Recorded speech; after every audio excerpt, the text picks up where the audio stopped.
오늘 17과 한번 펴시겠습니다.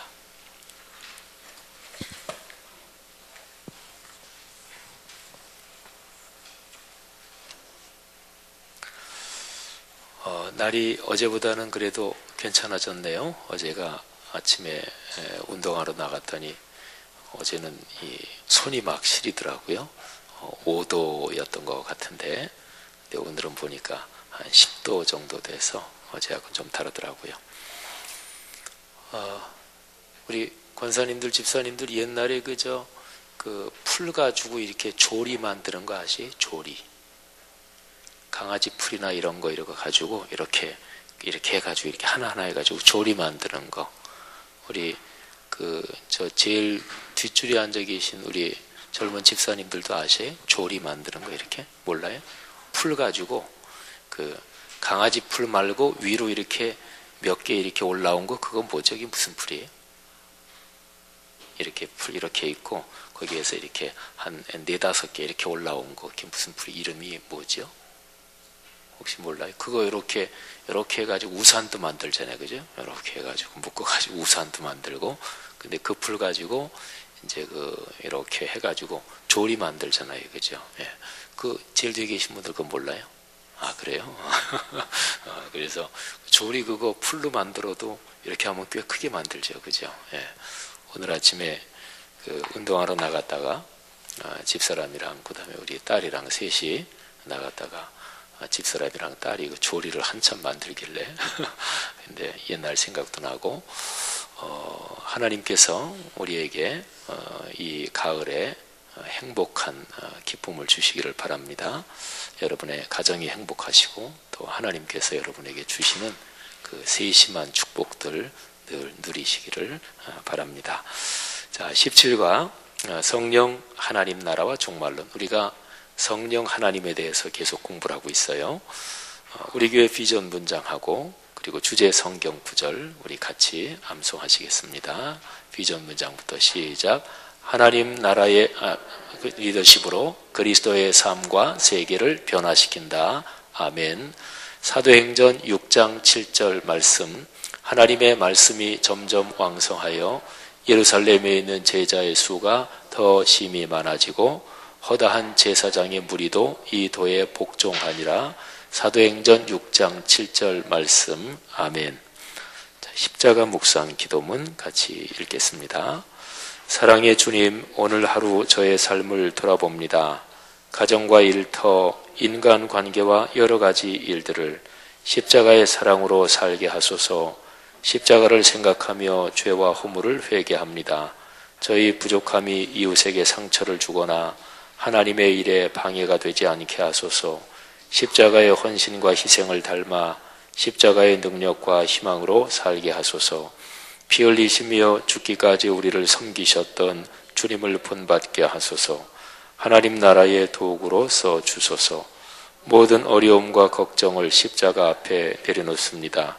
오늘도 성령님의 음성에 민감하게 하소서. 십자가의 사랑으로 살게 하소서. 아멘. 우리 기독교가 믿는 하나님은 삼위일체 하나님이십니다. 성부 하나님, 성자 하나님, 성녀 하나님 이렇게 되죠.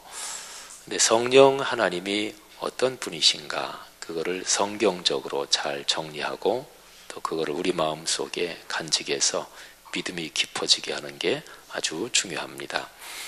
성경 지식을 제대로 알잖아요. 그러면 기도가 담대해지고 기도가 풍요로워지고 그리고 기도 응답에 대한 그 축복도 많이 받게 됩니다. 이유는 아주 간단해요. 성경 말씀은 하나님의 말씀이잖아요. 그리고 우리는 하나님께 기도하잖아요. 그러니까 그분이 말씀하신 대로 기도하면 응답이 잘 될 수밖에 없지요. 하나님은 거짓말 하시는 분 아니거든요. 진리의 하나님이시니까. 또 하나님은 당신이 말씀하시는 말씀의 약속을 꼭 지키시는 분이십니다. 그러니까 이 말씀을 잘 안다는 것은 아주 중요하고, 그 중에서도 성령 하나님은 우리가 이미 배웠지만 지난 시간에 로마서 8장을 공부했잖아요. 우리를 위해서 간구하시고 기도해 주시는 분이시기도 합니다. 근데 성령은 하나님의 영이시니까, 그분의 영이니까 그분의 마음을 그 영처럼 잘 아는 분이 어디 있겠어요? 성령이 하나님의 마음을 잘 아십니다. 성령이 우리를 위해서 기도해 주시니까 우리의 기도가 아주 충만할 수가 있는 거죠. 자, 오늘은 그 성령 하나님에 대해서, 하나님 나라와 종말론, 여기에 대해서 같이 공부해 보도록 하겠습니다. 자, 사도행전 2장 40페이지 위에 있는 그 서론적인 말씀 제가 써놓은 거 먼저 읽겠습니다. 성경 66권 전체에서 특별한 의미를 가진 내용이 여럿 있습니다. 사도행전 2장도 그 중에 하나입니다. 사도행전 2장에는 가장 중요한 가르침만 해도 적어도 다음에 세 가지를 주목해야 합니다. 첫째, 창조 질서를 망가뜨린 범죄와 타락을 회복시키는 은혜. 두 번째, 마지막 시대 종말의 시작을 알리는 표지들. 세 번째, 마지막 시대의 하나님의 소명을 짊어지고 갈 거룩한 공동체, 곧 교회의 시작. 자, 창조 질서가 어떻게 망가졌나요? 범죄해서 망가졌지요. 근데 그 범죄의 정체를 한번 간단하게 정리를 해보겠습니다. 아담과 하와가 하나님이 따먹지 말라고 하는 선악을 알게 하는 나무의 실과를 따먹었습니다. 그러니까 그 범죄의 아주 요점이 뭐냐면 하나님의 말씀을 안 들었다, 말씀을 어겼다, 그런 것입니다. 근데 하나님의 말씀은 사람에게 행복을 주기 위한 것이거든요. 사람을 축복하기 위한 것이거든요. 근데 그 말씀을 안 들으면 사람이 불행해질 수밖에 없는 거죠. 그러니까 하나님이 다스리시는 거죠. 에덴 동산도 모든 피조 세계도 하나님이 다스리고 하나님이 통치하시고 그분이 창조 주시니까, 그래서 그분이 다스리는 나라에서 말하자면 모든 피조물은 사는 거예요. 그분이 다스리는 나라, 그게 하나님의 나라지요. 하나님의 나라, 거기에 법이 있습니다. 모든 나라에는 반드시 그 국가에 이 법적인 체계가 있습니다. 독재하는 국가들도 독재할 수 있도록 만든 법들이 있는 거예요. 하나님 나라의 법이 무엇일까요? 그게 그분의 말씀입니다. 그러니까 그거를 어겼으니까 하나님 나라의 질서가 이게 깨진 거잖아요. 자, 그러면 사도행전 2장, 창세기에서 깨진 하나님 나라의 질서, 그게 사도행전 2장에서 다시 회복됩니다. 사도행전 2장 내용은 우리 신앙생활을 하는 그리스도인들이 성경 중에서도 아주 잘 알고 있는 그런 부분 중에 하나가 사도행전 2장이죠. 예수님이 승천하셨어요. 그리고 12제자를 중심으로 가룟 유다는 아웃됐고 대신 마띠아라는 사람이 뽑히죠. 그 제자들을 중심으로 대략 한 120명 정도 되는 사람들이 마가의 다락방에서 주님이 말씀하신 대로 기다리고 있었습니다. 하나님이 성령을 보내주신다, 그렇게 약속하신 그거를 기다리라 그랬거든요. 그래서 기다리고 있었어요. 그때에 성령이 임하셨습니다. 아주 강하게 성령이 임하셨어요. 자, 거기에 4절을 한번 보세요. 그들이 다 성령의 충만함을 받고 성령이 말하게 하심을 따라 다른 언어들로 말하기를 시작하니. 근데 그 다른 언어들, 이게 이제 우리가 흔히 말하는 방언 이렇게도 얘기하죠. 근데 사도행전 2장의 이 방언은 오늘날 성도들이 기도할 때 하는 방언하고는 다릅니다. 이거는 외국어로 말했다, 거의 그런 내용입니다. 왜냐하면 그 밑에 보세요. 밑에 줄친 부분 보면 그때 천하만국, 굉장히 로마 제국이 통치하던 수많은 지역으로부터 그 지역에 사는 유대인들이 다 오순절을 지키느라고 모여들었어요. 유대인들이 1년에 지키는 절기가 3가지예요. 유월절, 오순절, 그리고 수장절, 요거는 추수감사절 같은 건데, 근데 이 세 중에서 오순절에 사람이 제일 많이 모였어요. 기후나 날씨나 이런 걸 봐서 여행하기가 그때가 제일 좋았거든요. 근데 로마 제국이 통치하고 있던 지역이 굉장히 넓었는데 거기에서 유대인들이 왔는데 그 유대인들 중에서는 유대인들이 쓰는 히브리어 그거를 모르는 사람도 있었을 거예요. 그쪽에서 원래 태어나고 혈통은 유대인이지만 원래 태어나고 자라고 그랬으니까. 근데 그 사람들이 자기 지역의 언어로 이거를 들은 거예요. 제자들이 외국어를 유창하게 했느냐? 그거 아니거든요. 제자들은 거의 다가 어부 출신들 많고 그 중에 가방끈이 긴 사람이 가룟 유다예요. 근데 가룟 유다는 아웃됐잖아요. 그러니까 제자들이 뭐 공부를 많이 해서 또 무슨 굉장히 장사를 하되 뭐 아주 넓은 지역까지 무역을 해가지고 외국어를 잘 알고 그런 사람들이 거의 아니었거든요. 주로 다 북쪽의 갈릴리, 거기 가버나움 뭐 그쪽 출신들이거든요. 그런데 여기 5절 밑줄 친 거 보세요. 큰 무리가 모여 각각 자기의 방언으로 제자들이 말하는 것을 듣고 소동하여 다 놀라 신기하게 여겨 보라 이 말하는 사람들이 다 갈릴리 사람이 아니냐. 우리 각 사람이 난 곳 방언으로 듣게 되는 것이 어찌 되면 여기 방언이라고 나와 있는데 이거는 자기 태어난 곳 그 지방 언어 이제 그런 뜻이에요. 우리 전라도 방언이 있잖아요. 우리 제주도 방언이 있죠. 여긴 그런 뜻이에요. 그러니까 우리가 보통 그리스도인들이 방언 기도할 때 그거하고는 다른 거예요. 외국어 그 나라 말로 이렇게 듣게 된 거예요. 9절 또 11절 거기 보면은 거기 여러 그 지역이 있습니다. 자 거기에 11절에 밑줄 쳐놓은 거 우리가 다 우리의 각 언어로 하나님의 큰 일을 말함을 듣는도다 그랬습니다. 그러니까 놀라운 일이 기적이 일어난 거죠. 근데 이 기적이 일어났는데 사람들이 저 사람들이 대낮부터 술 취했다 이렇게 조롱을 합니다. 그때 베드로가 일어나서 설교를 하지요.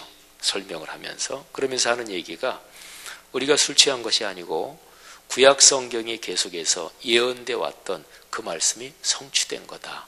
근데 그 말씀이 뭐냐? 베드로는 요엘서 말씀을 인용해요. 16절에 보면 선지자 요엘을 통하여 말씀하시지 않았느냐. 말세에 내가 내 영을 모든 육체에 부어준다. 그래서 예언하고 환상을 보고 누구든지 주의 이름을 부르는 자는 구원을 받는다. 여기 말씀에서 말세에 내가 내 영을 모든 육체에 부어준다. 그러니까 베드로가 있었을 그 당시에 하나님의 영이 부어졌단 말이에요. 그러니까 말세는 언제예요? 그때부터가 말세인 거예요. 우리가 보통 신앙생활 하면서 말세 뭐 이런 얘기 하잖아요. 또 이단 집단들이 언제 뭐 종말이 온다, 언제 재림 예수가 온다 뭐 이런 얘기도 하잖아요. 그래서 우리가 보통 말세 이렇게 얘기할 때는 지금 우리가 사는 이 죄악이 많은 세상 뭐 이렇게 보통 생각하는데 성경적으로 정리하면 창조 그리고 구약시대가 쭉 흘러오잖아요. 그리고 예수님께서 이 땅에 육신을 입고 오셨습니다. 한 대략 30년 조금 넘게 33년 정도 사시다가 예수님이 승천하셨어요. 승천하시고 나서 성령이 오시는 거예요. 성령은 구약시대 때도 활동하셨어요. 그런데 이때 오시는 성령은 특별한 거예요. 구약에서 계속 예언되던 대로 지금 요엘서 말씀이 있는데 성령이 강하게 임재하셔서 하나님을 믿는 사람들 속에 같이 계신다는 거예요. 구약시대는 같이 계시는, 늘 같이 계시는 게 아니고 계시다가 떠나고 뭐 이랬는데 늘 같이 계신다는 거예요. 그래서 요 성령이 올 때 딱 시점을 정하면 그때부터 딱 끊어서 요때부터 말세가 시작되는 거예요. 그러니까 성경적으로 보면 창세부터 이 역사가 끝날 때까지 모든 시간의 흐름을 세 개로 구분할 수 있습니다. 구약은 성부 하나님의 시대, 그리고 예수님이 성자 하나님이 이 땅에 오셔서 사셨던 33년 이 중간의 짧은 기간이 성자 시대, 그리고 성령이 오신 뒤부터 이게 성령 시대. 그럼 보세요. 세 시기인데 제일 처음, 중간, 그리고 끄트머리 시대. 말자가 끝말자잖아요. 그러니까 그런 뜻이에요. 제일 끄트머리 시대다, 말세다 그런 거예요. 보통 우리가 아이고 말세야 말세 왜 이렇게 사람들이 악한지 몰라 그렇게 얘기하는 거하고 성경적으로 이렇게 정리하는 거 조금 다르죠. 성경적으로 말세는 언제부터 시작됐느냐? 2000년 전부터 시작된 거예요. 2000년 전부터 우리는 계속 말세의 시대, 그러니까 제일 성경적으로 마지막 시대를 살아가고 있다. 그 마지막 시대는 예수님이 승천하신 때부터 예수님이 다시 오실 때까지 이 사이의 시간이에요. 그러니까 이 시간은 영원히 계속되는 게 아니에요. 그러니까 종말이다 할 때는 바로 그런 거예요. 말하자면 말세의 시대가 진행되는 그거를 종말의 시대 이렇게 얘기를 하는 거죠. 그러니까 우리 그리스도인들은 우리가 사는 시간이 계속되는 시간이 아니에요. 우리는 임시적으로 예수님이 하늘로 올라가신 때부터 다시 재림하실 때까지 이 사이의 시간을 우리는 살고 있는 거예요. 그리고 그리스도인들에게는 이 사이의 시간에서 특수 임무가 주어졌어요. 미션이 주어졌다. 임무가 주어졌단 말이에요. 그 임무가 예수 그리스도의 복음을 땅끝까지 전하는 것입니다.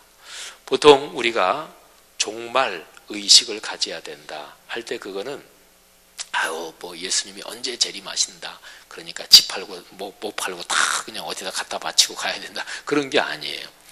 우리 목회자들이 이제 부흥 강사나 이런 분들이 설교할 때에 종말을 설교하면서 헌금을 강요하는 거, 그거는 조금 그게 바람직한 건 아니에요. 근데 실제로 종말이다. 이단 집단들이 종말을 강하게 강조하면 진짜 그게 마음에 쑥 들어오잖아요. 그러면 뭐가 의미가 있겠어요? 돈이. 세상이 끝장난다는데. 그리고 세상이 끝장날 때 그때에 심판받고 천국 아니면 지옥 이렇게 된다는데.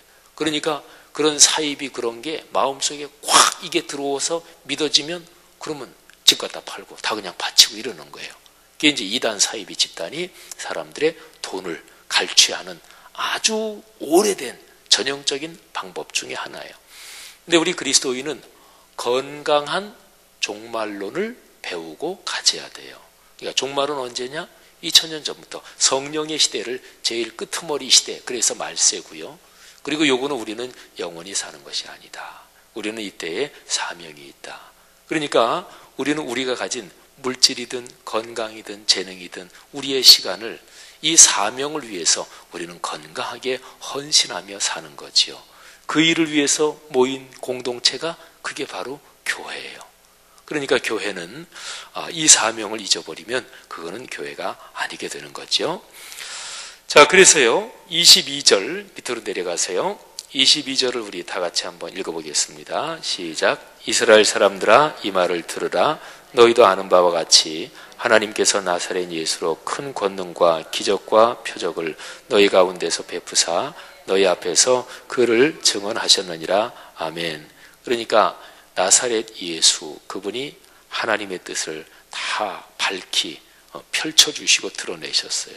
복음의 기쁜 소식을 다 가르쳐 주셨어요. 그래서 우리 그리스도인은 그거를 전하는 사람들이에요. 자, 오른쪽으로 보시고, 오른쪽에 쭉 줄친 부분들이 있는데 이제 베드로의 설교가 계속되는 거지요. 근데 베드로의 설교에서 핵심 두 절만 읽을게요. 32절 제가 읽습니다. 이 예수를 하나님이 살리신지라 우리가 다 이 일의 증인이로다.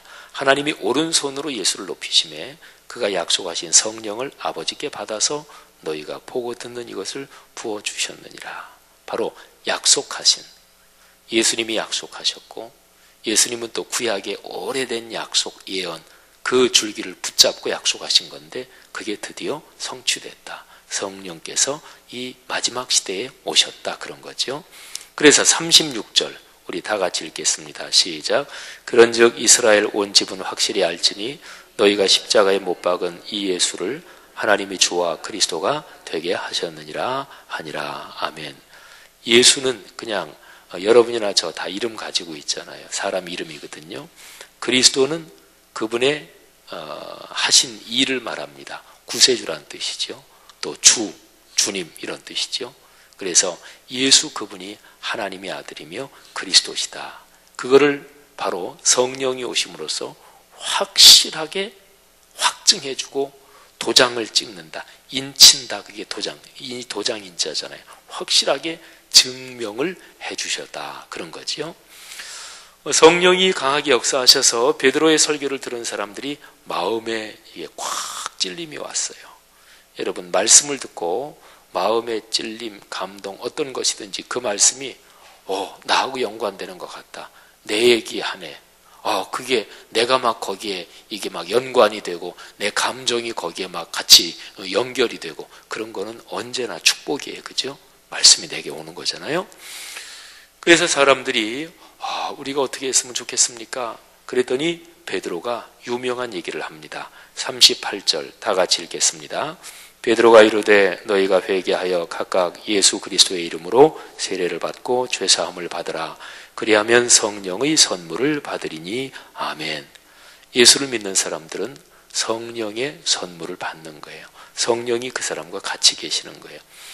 그래서 성령이 같이 계신, 말하자면 하나님의 거룩한 축복을 받은 사람들의 모습이 그 밑에 마지막 덩어리 42절부터 47절에 있습니다.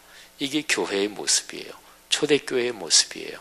오늘날 교회가 부족한 게 있고 병든 게 있고 약해진 게 있고 잘못된 모습이 있다. 그러면 늘 다시 들여다봐야 되는 게 바로 42절부터 47절까지의 초대교회의 모습이지요. 그들이 사도의 가르침을 받아 서로 교제하고 떡을 떼며 오로지 기도하기를 힘쓰니라. 사람마다 두려워하는데 사도들로 말미암아 기사와 표적이 많이 나타나니 믿는 사람이 다 함께 있어 모든 물건을 서로 통용하고 또 재산과 소유를 팔아 각 사람의 필요를 따라 나눠주며 날마다 마음을 같이하여 성전에 모이기를 힘쓰고 집에서 떡을 떼며 기쁨과 순전한 마음으로 음식을 먹고 하나님을 찬미하며 또 온 백성에게 칭송을 받으니 주께서 구원받는 사람을 날마다 더하게 하시니라. 아멘. 자, 그 뒤로 한번 넘겨보시면 제가 본문 하나를 더 연결해 놨는데 그거는 제가 아까 설명한 거 잠깐 머리에 떠올리시면서 그냥 간단하게 정리하면 돼요. 창세기 11장에는 바벨탑 사건이 나옵니다. 창세기 3장에서 아까 설명한 대로 아담과 하와가 하나님의 말씀을 어기잖아요. 그러니까 하나님의 다스림, 하나님의 통치, 거기에 법이 말씀인데 그거를 어기는 거예요. 그래서 타락의 역사가 시작되는데 타락의 역사가 제일 하늘을 찌를 듯이 교만해지고 높아진 거, 그게 창세기 11장에 나타납니다. 바벨탑을 쌓고 하늘에 닿게 하자. 그리고 우리 이름을 내자. 거기에 4절 말씀 보니까 꼭대기를 하늘에 닿게 하여 우리 이름을 내자. 그러니까 인간의 교만이지요. 제일 높아지자. 우리가 신이 되자. 그런 거하고 마찬가지인 거예요. 그래서 하나님이 거기에 벌을 내리셨는데 언어를 혼잡하게 하셨습니다. 그래서 여러 가지 언어로 갑자기 말이 안 통하게 된 거예요. 근데 말이 안 통했는데 아까 본 사도행전 2장에서 말이 통한 거잖아요. 그죠? 그러니까 성령은 말이 통하게 하는 거예요. 어떤 사람이 성령 충만 받았다. 그런데 고집이 세다. 그거는 성령 충만의 은혜가 아닙니다.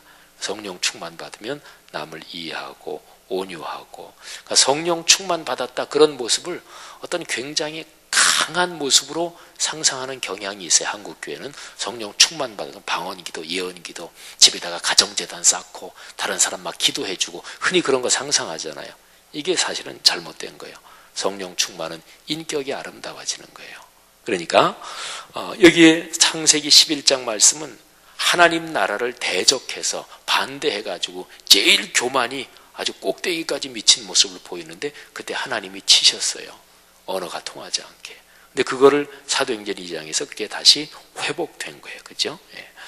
자, 그래서요, 오른쪽으로 다시 보시면 오른쪽 거기에 그 박스 바로 위에 있는 거를 제가 한번 읽겠습니다. 교회는 말세에 하나님의 뜻을 이루어가는 종말론적 신앙 공동체입니다. 여기에 종말론 이런 표현이 있죠. 근데 종말론적 이 표현을 아까 제가 설명을 드렸으니까 이제 성경적으로 건강하게 이해를 해야 돼요. 종말론적. 그거는 2000년 전에 성령이 오심으로써 시작된 창세 이래의 마지막 시대. 우리는 그 시대를 살고 있다. 우리의 삶은 영원한 게 아니다. 언제 하나님이 부르시면 가야 되기도 하고, 또 우리는 예수님이 재림하실 때 그 사이의 시대를 살고 있는 인류 전체가 그런 거예요. 그래서 이 시대가 종말의 시대, 사람의 삶이라는 것 자체가 그런 거예요. 이런 의식을 가지고 살아가는 게 종말론적 신앙이에요. 그게 막 열광적으로 주님이 언제 재림하신다, 어디 주님 맞으러 가다, 그런 게 아니에요. 이 종말론적 신앙이라는 게 이런 건강한 신앙을 말하는 거예요. 그러니까 이 땅에서 영원히 살 거 아니니까 우린 주님 앞에 설 테니까, 그러니까 내 어떤 직책이 이게 영원히 갈 것처럼 그렇게 하는 게 아니고, 내 어떤 명예를 위해서 사는 게 아니고 주님의 영광을 위해서 사는 거죠. 그래서요, 이 공동체 안에서 가장 뚜렷한 특징이 뭐냐? 성령님의 임재와 현존, 그리고 그 운동입니다.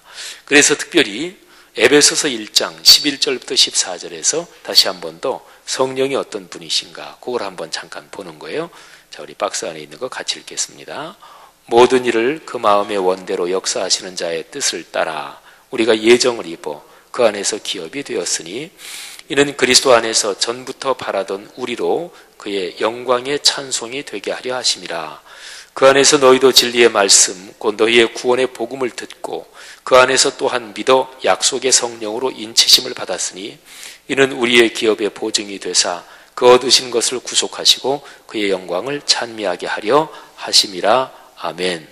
자, 11절에 그 모든 일을 그 마음의 원대로 역사하시는 자, 여기 뭡니까? 누구를 가리키는 말이에요? 하나님을 가리키는 말이지요. 하나님은 당신의 마음의 원대로 모든 것을 그렇게 이끌어 가시잖아요. 그러니까 하나님의 뜻에 따라 여러분과 제가 예정을 입어 하나님이 오래전부터 미리 그렇게 생각하신 것처럼 그 안에서 기업이 됐대. 여러분과 저는 기업이에요. 소유물, 누구의 소유물? 하나님의 소유물.